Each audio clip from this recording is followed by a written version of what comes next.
Hello, everyone, and welcome to the Museum of Science virtual town hall event, The Ripple of a Pandemic. My name is Christine Reach, and I am the Chief Learning Officer here at the Museum of Science. My pronouns are she, her, and hers. This event is a production of the museum's Gordon Current Science and Technology Center and is part of the programming we are hosting for Women and Girls in STEM Month. This is an annual celebration at the Museum of Science that looks at the contributions of all girls and women in STEM. And for any of you out there who see yourself as either a girl who wants to go into STEM or a woman who's part of a STEM profession, thank you for all you do. We are celebrating you this month. This event is sponsored by BNY Mellon and also by the Women in Science and Engineering Committee here at the Museum of Science. This committee is focused on bringing girls into the STEM pipeline and also engaging women who are part of the STEM pipeline and keeping them there. We also see a central role for the museum and is fostered by this committee for empowering all women to see themselves as STEM decision makers. We all are. We all make decisions about science every day in our lives, and we want to empower everyone to use that science to inform our everyday life decisions. This committee is co-chaired by Lynn Wheeler and Otto Armanitz. Thank you, Lynn and Otto, for all you are doing for this committee. And thank you, committee members and BNY Mellon for sponsoring this event. We couldn't do this without you. Tonight, we are going to hear from three panelists. Kate Bennett, who is Administrator of the Boston Housing Authority, Dr. Thea James, who is Vice President of Mission and Associate Chief Medical Officer at the Boston Medical Center, and Anna Marie Wagner, Senior Vice President of Corporate Development and Interim CFO for Ginkgo Bioworks.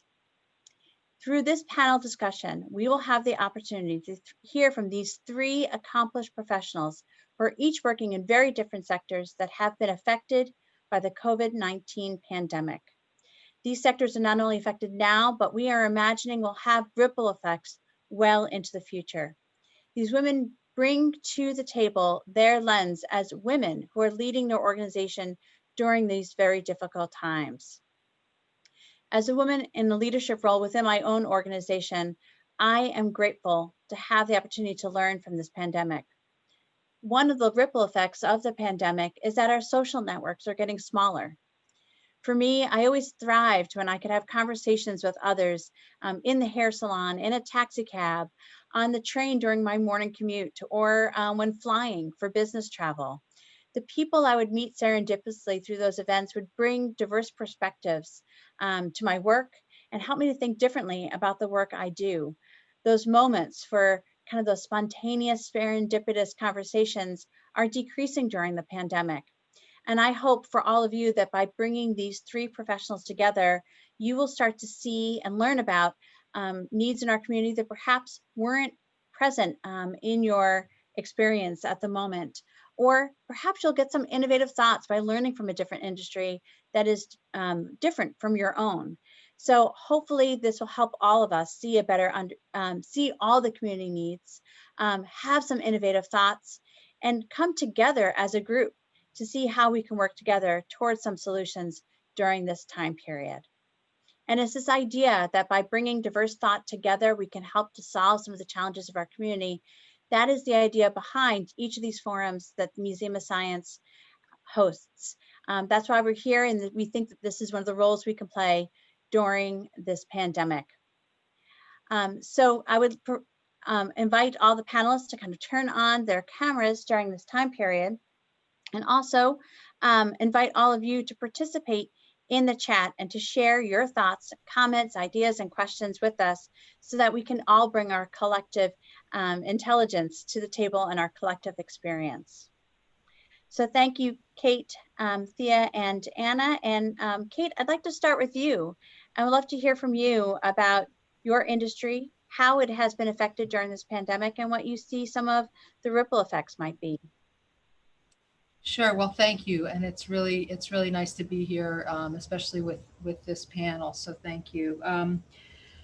Let me just say a little bit about the Boston Housing Authority for those that might not know it. We administer housing to about 10% of the city of Boston's population. We own and manage about 10,000 units of public housing, really throughout just about every neighborhood of town. We also administer another 15,000 housing vouchers that people take into the private market in Boston and also in the suburbs and other places, other states. Um, and so our population is a very low income population. Average household income is about $15,000 a year. About 40% of households have a disabled member. About 40% of households don't speak English at home. And so language access is a huge part of what we do. We're always doing stuff in many, many languages. Um, and, what I would say about COVID to start is really that, we're involved in a lot of other sectors, even though housing is the foundation of what we do. We're involved in mental health partnerships and addiction and recovery services and jobs and self-sufficiency and economic development initiatives. We're involved in senior programming and youth programming. And, you know, COVID, I think, really has exposed this really dangerous widening of historical disparities. I mean, they're not new disparities, but health disparities, racial disparities, um, economic disparities, and we see this in our population, and it's really um, also been evident that the social isolation that's come with the pandemic, I think, is something that our residents are really struggling with and really grappling with. So just to say a few of the things that are going on, and I know you want to sort of introduce everybody, but we're mostly focused on urgent needs right now, and have been since the pandemic, since the onset of the pandemic, and that's true to some extent all the time, but again, it's that much amplified under COVID. The first thing we did was to enact a voluntary moratorium on evictions. We were the first housing authority in the nation to do that. We extended it till the end of this year, because we want our residents to know, regardless of what is swirling around them and they're experiencing amongst their family and friends, we want them to know that they're stably housed. And so that was a huge kind of movement on our part, and a lot of other affordable housing providers regionally and nationally have done that as well, which I think has been really critical during this time. We've also, like everybody, we've had to kind of pivot on all of our business procedures, and we're certainly doing that. And if folks want to kind of hear about those things, we can talk about that in more detail. But I think a couple of things that have been really critical is just connecting with residents and doing continual wellness checks on kind of how folks are doing, whether they're accessing testing, whether they're staying safe, and again, from a mental health perspective, how they're doing, especially if they can't get out and are isolated. We've put together an unbelievable food infrastructure in the city, which has delivered over 1 million meals citywide, and several 100,000 of those have been within BHA developments. And so, and the other piece of it is just internet connectivity has been even more critical during this time. And so we've also distributed free laptops and tablets around the developments and to our resident leaders so that they can be connected where they wouldn't be otherwise. I'd like to just hear from others as well, and we can kind of come back to more specifics if you'd like. No, that's a great snapshot of all that you've been doing during this time, and thank you for your efforts. Dr. James, you want to talk about what life has been like at the Boston Medical Center, and what are the challenges you're experiencing and seeing? Well, just like Kate said, a lot of the challenges that we're seeing were there all along. And I guess the both of us, by definition, deal with a similar type of population. Boston Medical Center, as you know, is a safety net hospital, the largest safety net hospital in New England, in fact. And by that, it means that a large percentage of his patients come from disinvested communities. And by that, I mean communities that have not had a lot of the infrastructure given to them, and sometimes systemic barriers placed to prevent them from having those things that result in things like lower income, lower education attainment, lower levels of home ownership, and all the types of things that make you financially stable, have economic mobility and opportunities to withstand something like a COVID.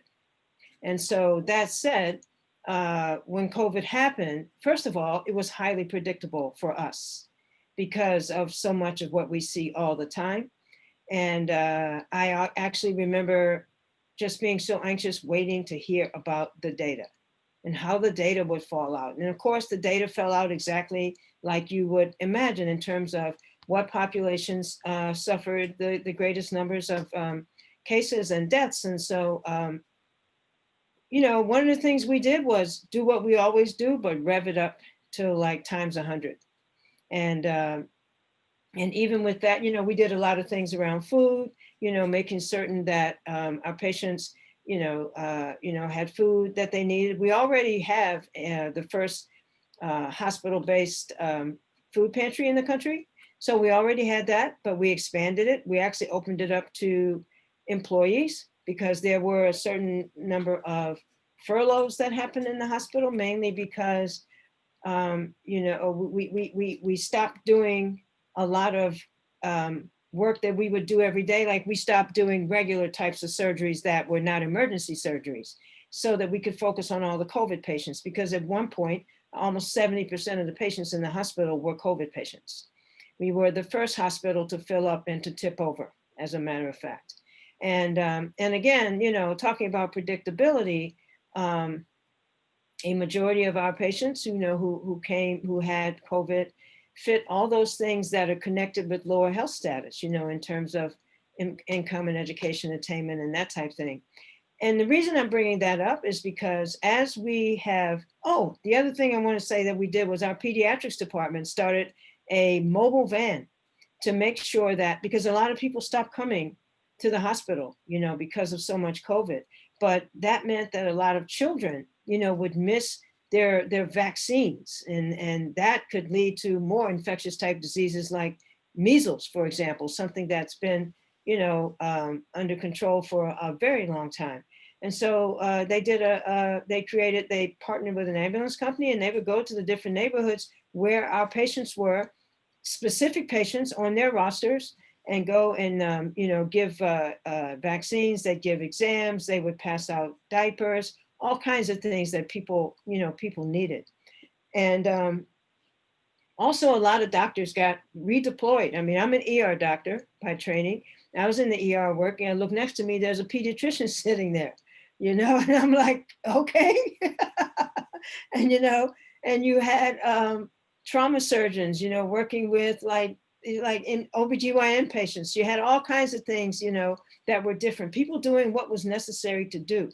But that said, this whole point of how predictable it was and who would fall first and become victim to it, as we are meeting the urgent needs, like we always do, the thing, that we've begun to think about in a very, very different way. I mean, when your patients have a lot of baseline needs all the time, it's natural, most, human beings, want to help people and give them the things they need. You want to fill the gaps they have. But the thing that has caused us to give more intentional thought about that is, what about if our aim was not to just fill gaps people have, but to actually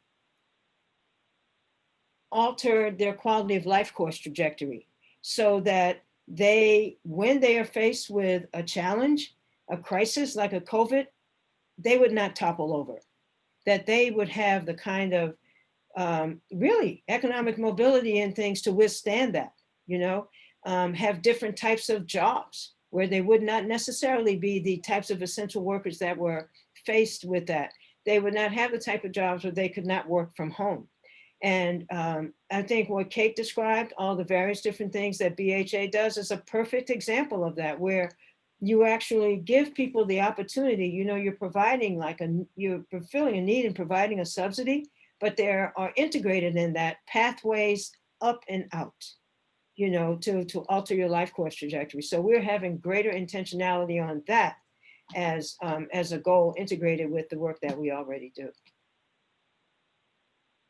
It's incredible. I'm hearing from both of you about this kind of, you might be housing or you might be medicine, but treating the whole person becomes really important. And it also seems like there's been a ripple in the needs. It wasn't just, attending to health or housing, but also thinking about internet connectivity and health in its various dimensions, including vaccines that are unrelated to COVID. And just, it seems like beyond the long-term ripple effects, there's been immediate term ripple effects that's caused you to think differently. It's truly incredible. And Anna Marie Wagner, you're coming from Biotech, which has been influenced in its own different way and has been looking at the pandemic from a different direction. Tell us about your experience, those kind of short-term and long-term ripples. Sure. So, I think on the one hand, it's an immense privilege to be working in biotechnology during this time. I think, like many of my colleagues in this space, I joined Ginkgo, I joined the biotech industry to build something of lasting value, to have an impact on the world, to use science and use biology to solve our biggest problems. And very little did I expect that we would be facing the biggest challenge of my generation, of the past century, shortly after joining a company that was well positioned to make an impact in solving that particular problem. And so when COVID became apparent to us as the crisis that it is and has been, we very quickly pivoted our business, which historically has been predominantly focused on what I describe as industrial applications. How do we make things using biology? How do we make food, healthier food, more sustainable food? How do we make more sustainable chemicals and products and clothing, to being a company that was focused on biosecurity, focused on pandemic response, focused on vaccines and testing and therapeutic development really overnight. And privileged to be working for a platform that can make that change and that pivot and have that impact so quickly. And while it's been an enormous honor, I describe a couple of challenges that we've faced as an industry, and where I'm hopeful that COVID has actually been a real force to catalyze changes in these dynamics. I'd say the first is there's historically been a real challenge in the biotech industry around fiercely protecting IP, and that can really discourage collaboration. And if anything has become obvious in COVID-19, it's that effectively responding requires coordination and collaboration between the scientists, between the public health officials, and as we've heard from both Kate and Dr. James, around marrying different solutions so that this is not a one-size-fits-all problem. We have to address the vulnerabilities. We have to address prevention. We have to address rapid response and testing. We have to develop a vaccine to give us lasting protection. And that collaborative spirit has been really strong during this pandemic, and I truly hope is something that lasts beyond this. I think Ginkgo has always stood very proudly for breaking down silos in the industry, and we've pushed even harder on that during our COVID efforts. And we made our platform available for free to anyone who was working on COVID response that could leverage our platform, whether it was Moderna on the vaccine side or small startup therapeutic antibody companies that had a real shot at making a difference. And really encouraging those collaborations and those partnerships to bring solutions to the community. And I think that the other thing we haven't talked about, and I don't have a solution for this one yet, but we are all so passionate about making a difference in this space, but burnout is something that I see across our industry, across the healthcare industry. Anyone who's in a position to make an impact our passion is in running as hard as we can to do that impact. And, you know, it's hard enough to tell passionate people who are trying to save the world to stop working. And it's even harder for those people to accept that they need to take a break. And so this definitely is the one that we've solved, but I think finding a way for us as a community to resource effectively so that we can, collectively sprint, the distance of a marathon is one of the greatest challenges I think we face right now. I would imagine that it's true across Dr. James and Kate Bennett, your areas as well. Burnout must be a major concern. How are you helping your staff during this time period? How are you helping each other?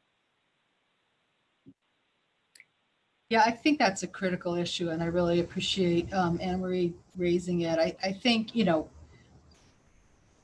as our companies try to address this pandemic from the point of view of our customers and mission, we're all doing it while, almost all of us are impacted on a personal level, right? And so whether, our employees have little kids that were in school and now they're home, or they've got friends or family that have been impacted by the pandemic themselves.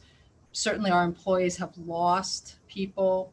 I think it's really a challenge. And I think that it's really called for a kind of human kind of leadership, where it's just important to acknowledge what, on a very regular basis, what everybody is kind of facing with this, and really remind people to do some self-care. I mean, I'm not really that leader that is, always apt to say those things, but I say them all the time now because I feel like people really appreciate it. And I send out emails, and I think it's, we're in a marathon. This is not a sprint.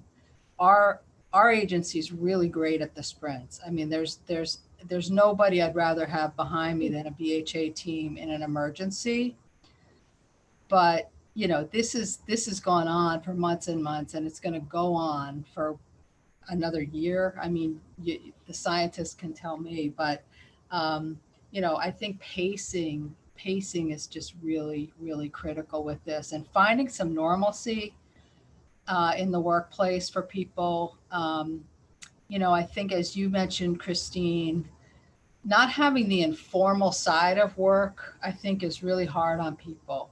Not having just those little conversations, those little in-between moments, those informal check-ins, those like kind of, what do you think about this? Everything's scheduled, everything's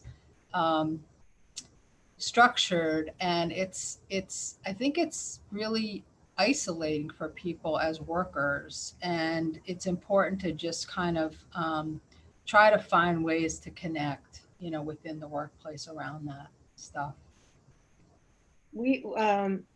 I get everything you said, Kate. We had some formal sort of intentional infrastructure created to address the various different stressors that people would be having during this time. I mean, we have people who are really dedicated to doing that even pre-COVID, but we ramped it up a bit during with more intentionality during COVID. We even offered these things to patients, quite frankly, particularly patients who had been diagnosed with it and got discharged, because I think from what we have heard from different patients and people is that COVID was more than just an infection people get and go home. I mean, this often had devastating, lasting types of effects on people, particularly the way it played out. When somebody brings you to the hospital, they drop you off, they can't even come in the ER with you. They have to go, and then you're in there by yourself. And the next thing you know, you're in the ICU on life support. And the next thing you know is 9 days later, you're just waking up. So we offered it, to patients as well.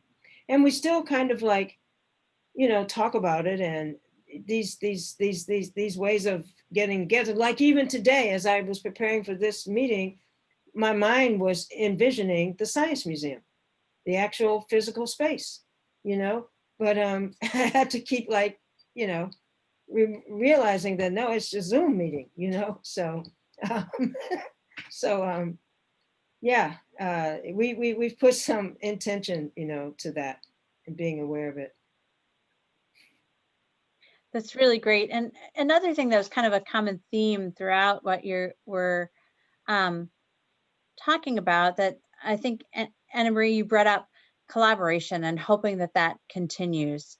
I heard in you, Dr. James, hoping that we continue to look at the exasperating existing inequities is, I think, the exact wording that you used, which is so powerful, and how we work to change those. And Kate Bennett, you were talking about, you know, mental health and how we keep that on the forefront. And so I'm wondering, what are the things that you're hoping we don't lose moving forward? It feels like you gave us a little bit of insight into that, but as we move forward, what are the positive ripple effects of the pandemic that we want to keep pushing forward, that we don't want to lose during this time period?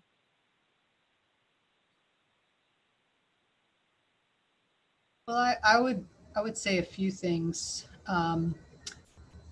First of all, I think COVID has taught us that there's things we didn't think we could do that we can do, you know, and so there's just what's possible has really changed. What we have done as an agency, I mean, you know, we are a municipal bureaucracy of 800 employees. We're not Google. And we were able to go remote. We were able to respond. Things we were trying to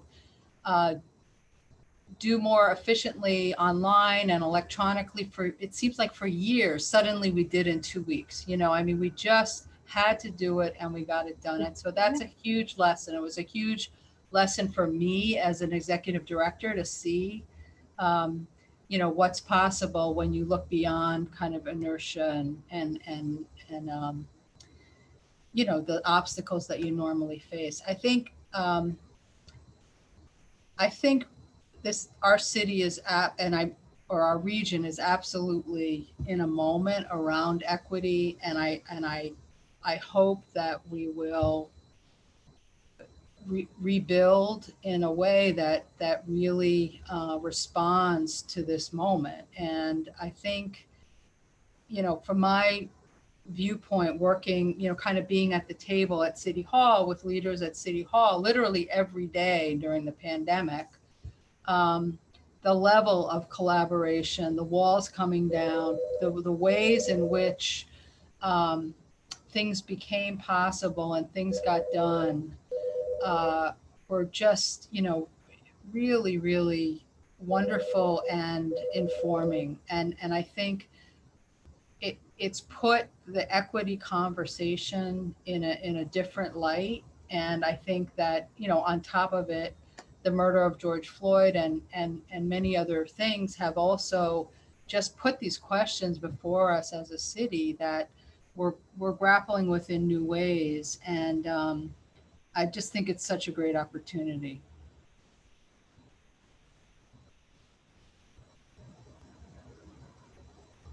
I agree. One of the things I noticed was how many red lights turned green during COVID. You know, I just couldn't believe it. You know, I was like, my gosh, it really doesn't have to be this way. You know, these things were created. We can undo them.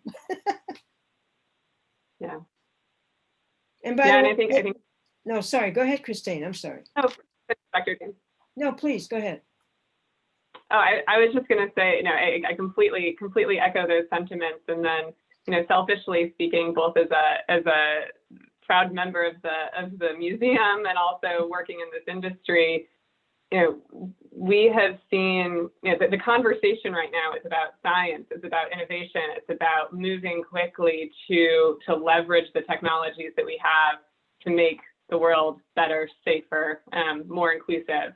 And I hope that we grow on that and retain that, and that we have inspired a generation, frankly, of young people who want to be in a position where they can make a similar impact, whether it's in their communities, in a healthcare setting, or as a scientist or a leader of a company that can leverage those technologies. And I really hope that we've inspired people with the pace and the quality of the response that we've made. Yeah, I just want to say that there's so much research out there about for audiences that are traditionally underrepresented in STEM. What inspires them to choose this career path is when they start to see the social value and the meaning to their everyday lives. And it is a really important moment to kind of put that out on the forefront and to have people start to see a different path for themselves. And so any of you out there who have a passion for mentoring, think about this as you're thinking about mentoring girls and women and people from diverse backgrounds to really be a part of STEM, because this is a moment to show what it can do. So it's a great point. I know that I have a bunch of questions that are coming in now through the chat, but also came in through registration that are about all the decisions that each of us has to make. Is it safe to use a public restroom? What's the best way to get a COVID test? Can I contract COVID-19 for my pets? All of us have to be thinking about these decisions every day. And I'm wondering, Dr. James, if you have any thoughts on best resources and best ways for people to be kept abreast as the science is changing, as we are learning a lot as we move forward. Right. So I was supposed to have a link for you, and I just realized that my infectious disease person didn't send me that link. But, one of the things I could definitely recommend is, going online at the CDC and looking at the recommendations that have been put forth, by Centers for Disease Control. I am also on the Mayors Inequities Task Force, which did a lot of revving up to establish and disseminate testing sites all around the city. So, for certain, they're all over the place and in various different communities in Boston and even East Boston as well. And so, but I don't know if you're able to do this after, but I will send you a link and you can disseminate that link to the registrants for sure. I apologize for not having it at the ready. That's okay. Yeah, she didn't send it. Sorry about That's that. okay. I know that Jonathan has just put in the CDC COVID guidelines into the chat for those of you who are interested in looking at them if you haven't seen them before. But it is a time with rapidly advancing science, and we're learning so much about this disease as we go along. So it's so helpful to have resources like that we can all pull from. I'll also put a plug out there for people who are not aware. The Museum of Science has a COVID-19 website, and you have the opportunity to ask a virtual version of Dr. Ashish Shah, who is the dean at the Brown University School of Public Health, and you can ask a number of questions there as well. We recorded him answering questions over a 2-day time period and asked over 550 different questions. So you can try your hand at interacting with our own AI version of a doctor. So there's some good questions that are coming in around, projections around companies permanently moving to remote work. I know that that's certainly an issue for many women who are working moms, but also many parents who are of both genders who are out there and working. And so I'm wondering if you have a sense from your areas about whether you would continue to enable work from home as you move forward. Yeah, I don't think we'll ever be quite the same again. And I'm sure that goes for people personally and as a workplace. I think we've learned that there's plenty that we can do flexibly and remotely. There's some things we can't do, and we've learned that too. But I think, we're going to try to be as flexible as we can going forward. And, with respect to some of the questions around, kind of women taking a bigger hit on this than men generally, we're just trying to really take things on a case-by-case basis and try to make it work with people. We're lucky at BHA to have a majority of women leaders. We're about 60% of our senior management is women. And, you know, many folks are struggling with the school situation and they're making it work, and we're just trying to kind of work with that. And it's just, I think, a time to learn more than a time to sort of set down a lot of new rules. Yeah, I think, you know, each of us works for a group that has important in-person elements. You know, at Ginkgo, for example, we have scientists who've been in the lab every day since the start of the pandemic, working on science to try to make it to try to make a difference. And for that reason, the folks like me who are not very useful at a lab bench anymore, you know, will actually be home probably longer than the rest of the country, just as we try to protect our scientists. And so, you know, I think folks that have any element of frontline worker are really trying to grapple with the right program, and how do you maintain cohesion, maintain a sense of community while also taking the appropriate, you know, healthcare precautions. And on the gender dynamics at play here, you know, I think I can't wait for schools to reopen personally, and I'm very lucky to have a strong support network personally. But I've seen the data that shows the disproportionate impact on women, and certainly people of color and people who don't have the means to build the infrastructure to support you know, schools being closed or working from home. And we need to very proactively keep that in the front of our mind and address that. And to something Kate was saying earlier, we've shown, on the other hand, that it's possible to have the flexibility. It's possible to have both spouses in a relationship stay home and help with the kids. We've shown so many areas of flexibility and possibility, and maintaining some of those elements to help us respond to the inequities that have undoubtedly arisen over the past 9 months, or been exacerbated, I should say, over the past 9 months. You know, can be, I hope, part of the solution.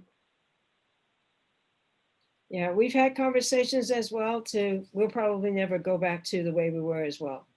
We are lots more flexible and have created some, you know, we've been having conversations even just this week, last week, about, you know, creating a permanent opportunity, such as, you know, working from home for people. So again, just like Christine and Kate said, I personally didn't work from home, but just because, you know, well, I work in the ER, you know, not every day though, but I kind of like need to feel the place, kind of. I need to feel it, you know, particularly when it's going through something like this, and feel the people. And so that's, you know, that's also why, you know, I've not worked from home, but the option is definitely there, for sure. I have that option. And across all of this, I was just thinking about for myself, when I'm at the museum, my attitude changes. I feel suddenly more connected to society again. And so there's isolation that's happening for those of us who are working home, but then there's also the difficulties of people who need to be on the front lines, all the essential workers who need to work. And I'm wondering about the long-term mental effects of all of this, and what you're seeing in the communities you serve, and what you're worried about moving forward in terms of mental health for everyone. Well, we certainly need to put some intentional actions around that, you know, not just thinking about it and focusing on it, but operationalizing it.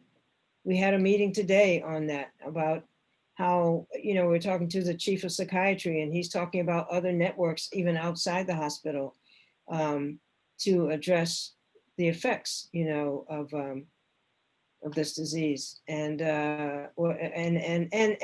and what it's had on others, on other people. In some cases, whether you've had it or not, you could be a caretaker, could have been someone in your family, could have been just, the ripple effect of how it impacted you and your everyday life and your ability to thrive, or even, to do what you normally did. So I think there will definitely be an ongoing need for that, for sure.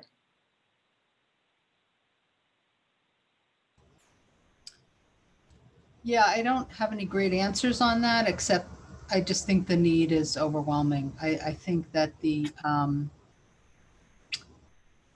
holidays are going to be hard on people, and whether it's from the employee's point of view or residents and constituents, it's I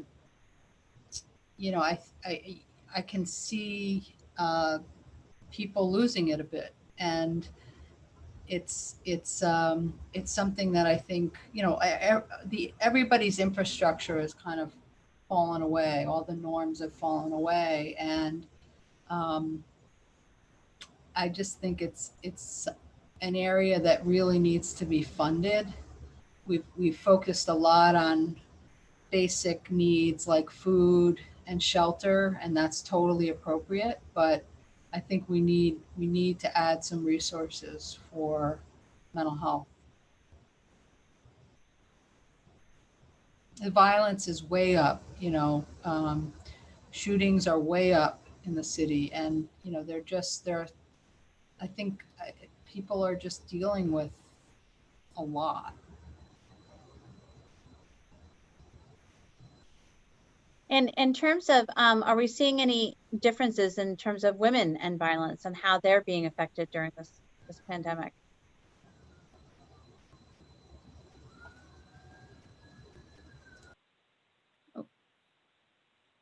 I'm not sure we have data by gender. I'm sure we have data by gender. Let me say that. I mean the exact opposite of what I said. I just don't know it. I just don't know it. And the reason I'm saying that is because I am the director of the Violence Intervention Advocacy Program here, and I get the data every single day, but the data I receive is not by gender. You know what I mean? Not in a column. It'll say so-and-so type of injury, and so-and-so male or so-and-so female, but that's like columns of stuff. It's not like tallied up or anything like that. So, but as Kay said also, there is a lot of it, and it has increased for sure. We have a question here that's from the audience around planning for the ripple effects of housing, mental care, depression,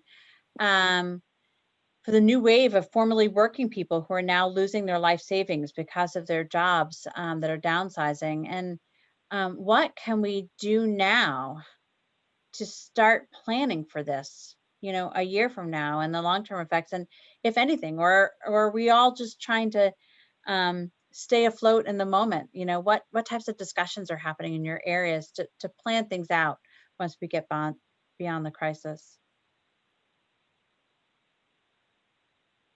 I think there's just such a huge desire to get back to normal, and we need to recognize that while we're aiming for that, it is going to be, and I think Dr. James described it as a marathon earlier, right? It is going to be a marathon, and there will be baby steps, and it is, we need the earlier we can accept that there are things that we can't quite do the way we used to for a while in order to help build those foundations, in order to prevent new outbreaks, in order to keep the portion of the population that hasn't yet been vaccinated safe. I believe that the more successful we will be at successfully responding and planning for that gradual phasing in, the thing I worry most deeply about is that as we get those glimmers of hope and normalcy from the first vaccine that gets released, from the first, or second therapeutic that has promise, that we will just immediately say, great, it's over, we're back to normal. And we won't have the patience, because our patience has been worn so thin over the past 9 months. We won't have the patience to recognize and deal with all the other issues that are still lingering, whether it's the inequality that is built up, or the lack of access to education, employment, other resources, or it's simply the fact that not everyone has gotten the medical or preventative care that is going to be important to maintain that sense of normalcy long term. And so to me, the most important thing we have to do, and it's demoralizing in many ways, is keep the hope, but recognize that it is a long-term hope and a long-term vision, and that there will be steps towards getting there, and we can't just go back to normal immediately when a vaccine is released. Kate and Dr. James, any kind of planning for that future happening in your areas? Yeah, I think it's really, I mean, I agree with everything Anne Marie said. I think that having a long-term headset is very important while taking care of a lot of very imminent issues and needs. And that what this has pushed to the forefront are some of those urgent needs. And we've built such great systems to deal with that right now. And one of my fears is that as things do get more normal, whatever that looks like, that these newer infrastructures will fall away, like food. I mean, food insecurity was a huge issue before COVID.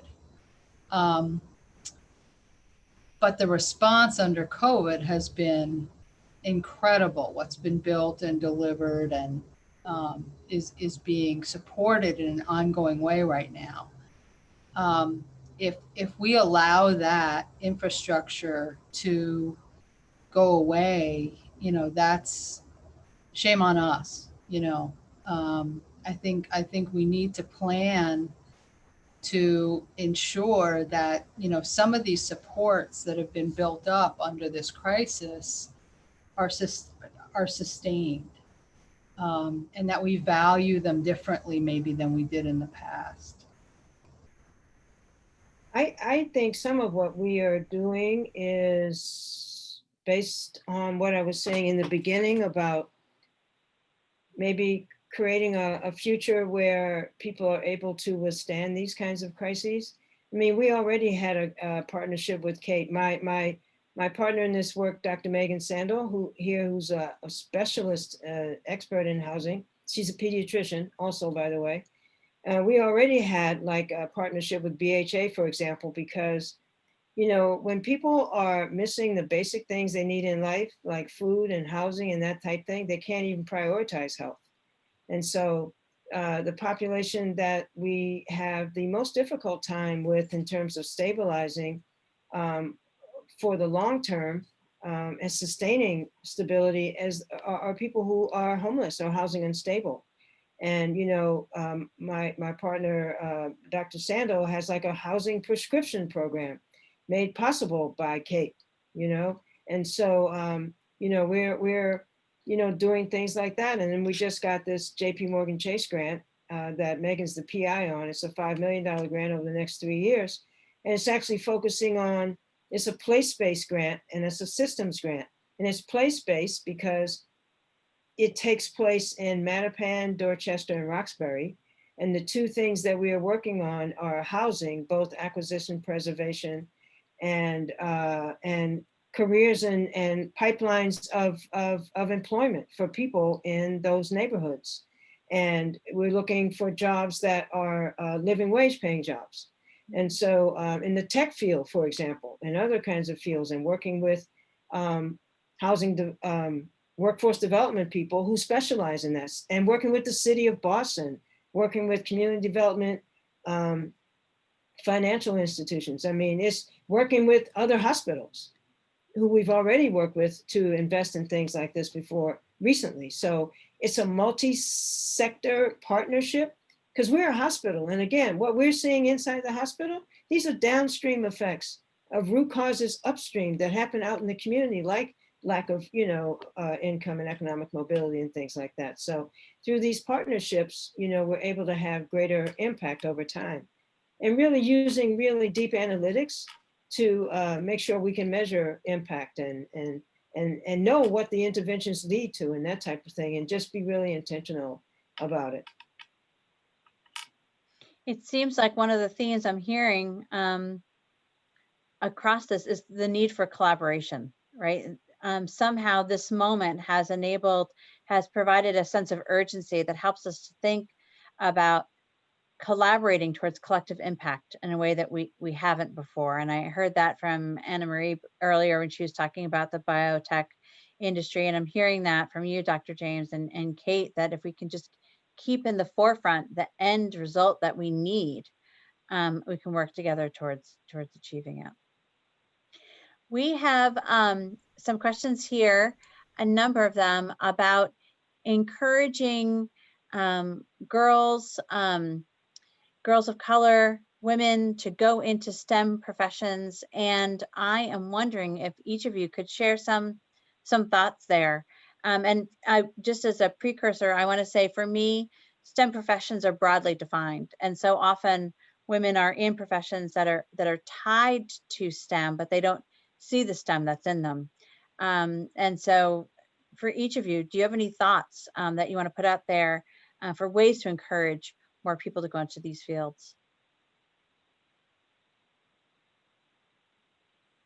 Anna Marie, do you want to start?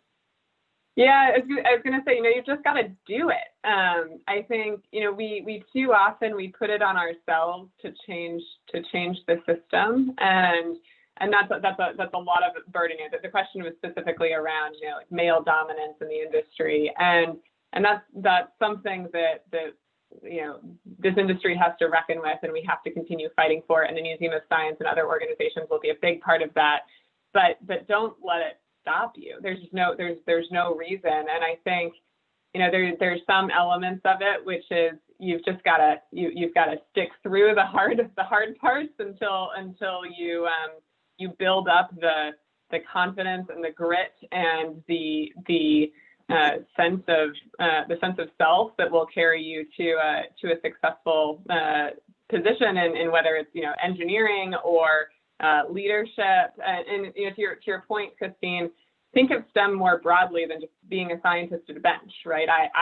I did that at one point in my academic life. I do not know how to pipette things anymore. I still love it. I'm passionate about it. I'm passionate about what it can do. But I think about it now from a business angle. I think about the financials. I think about how can I enable all of our scientists to do their job. And so find what makes you tick, find what you love working on every day, the problems you like solving, the people you like working with. And you can apply that, whether it's in math or engineering or creative, art or marketing or finance. There are ways to apply any skill set, any passion, any interest to science, to engineering, to technology, and you'll find your way. Just follow those moments that spark joy and give you excitement about the problems you're working on. Well, I certainly couldn't articulate it any better than Anne Marie just did. That's for sure. Agreed. That's it right there.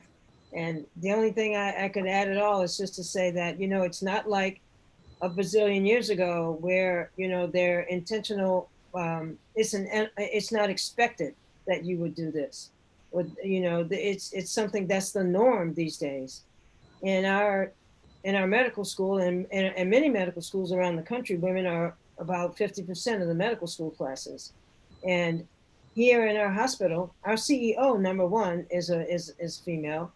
Our VP, Vice President of Nursing, who's the top nurse in the hospital, is also female. And we have a lot of male nurses, but she's definitely at the top of the heap there. And when we're in the trauma room sometimes in the ER, where all the major kind of injuries and things happen, there are different levels of people in the room. There's the attending doctor who's the top level of doctor, and then there's you know, by seniority. Then you have the senior resident, the junior resident, the second year resident, the first year in the medical schools, and the medical students. Sometimes everybody in the room is a female, the trauma doctors and everybody. And so it's not something that's not expected anymore. And so just as Anne-Marie started out with what she first said, just do it.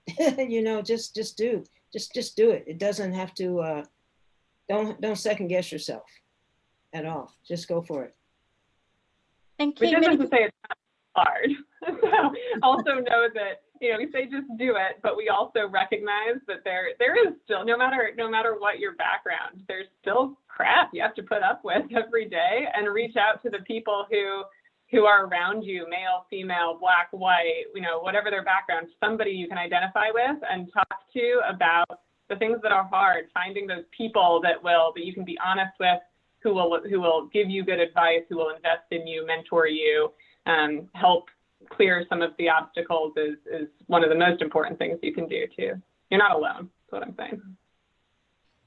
Yeah, and I would just add, I agree that was beautifully said. A lot of women I know arrived where they are in their careers through very haphazard paths. And, you know, there are those people that just know from, you know, the time that they're 9 years old what they want to do, and they just figure it out and they do it. But I think more often people try different things until they find that thing that really resonates with them, as Anna Marie was describing. And that's often a really unexpected thing. This is a very unexpected role for me. But, you know, 20 years ago, I figured out this is right for me. This makes me happy. This gives me joy. And, you know, I think staying open to and flexible to try a few different paths to finding what you want is also important. Oh, well said, each of you. I want to take this moment to thank you all for being a part of this panel this evening. I've learned a lot. You've given me inspiration. I need to focus in on these exasperating existing inequities and think about how we can keep the pressure on moving forward. I'm learning about biosecurity. Anna Marie, thank you. And all the work we need to do to think about the future. And I'm seeing new roles for so many people in STEM professions. Just kind of ending, we want to say again that the WISE committee supported this event, and we really do want to encourage girls and women to seek STEM careers and stay in the STEM pipeline. And as part of that, we also recognize the need for mentorship and networking now. We can't let social distancing stop it. And so the Museum of Science has eMentor Connect, which is a online mentorship platform. We're partnering with them to bring leading business and STEM professionals to share career guidance and knowledge. So if you are interested in participating with us as part of this Women in STEM month, please see our survey link, and it can also be found on the Museum of Science WISE website. Thank you again to BNY Mellon for supporting Women and Girls in STEM month, and to the WISE committee, and we really hope you all have enjoyed this event this evening. Thank you so much for coming. Thank you all. Thank you.